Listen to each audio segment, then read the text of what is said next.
I get asked quite often, why are you speaking about the things that you're speaking about? And the response is most often not satisfying for people. And that response is there is no absolute why to anything. And the relative reason for why this response isn't satisfying is because for most people, the mind is spinning a story throughout the day, that there's someone at the center of experience who's making things happen, who has a reason for making things happen, and who has a personal volition to make them happen.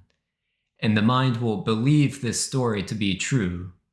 And so long as it's convinced that the story is true, then it's going to be totally inconceivable that that doesn't have to be the case, that there doesn't really need to be someone at the center of experience in order for the body to do things. And the way that this can be obvious is if there's just a noticing of the actions and how they unfold, if there's a vigilance about how it seems to come about. Notice how interesting it is that the mind will take credit for some things that the body does, but not others. We could say that there's conscious blinking and unconscious blinking.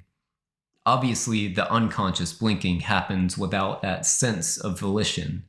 With the conscious blinking, it's preceded by that initial sense of volition, and if that sense of volition is strong enough, then the action of blinking follows.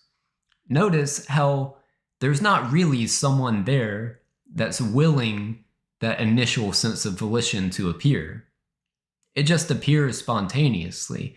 It's not really something that anyone is choosing.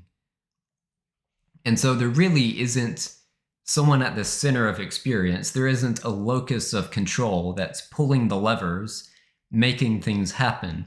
There's simply this narrative that the mind is spinning that's appropriating everything as an individual, separate person's own doing. It's an appropriation of what happens with no person to be found. It's the mind telling a story and then believing its own story. And this story is predicated upon a sense of contractedness in the body. It's a sense of distance, of a here and a there. And this sense of distance, it gets mistaken to be a real boundary, a real point A and a real point B. But it's truly just a sensation appearing. It's not an indicator of a real boundary, of a real center and a real edge. It's an arbitrary delineation. And so as you go about your day, you can notice how the actions unfold. As you reach out to grab something, you can really notice how is that happening. You can look for the one that seems to be doing it. You can play around with conscious and unconscious actions through vigilance to look for the one that's making things happen, and additionally, look for the one that's looking. This is how self-inquiry works. You keep tracing the sensation of I back to its source, and that source is essentially nothingness and everythingness. It's both simultaneously. It's emptiness and fullness spontaneously appearing as what is. And there isn't, at any point along the way, an intermediary that's originating the actions. There is no author of the doership.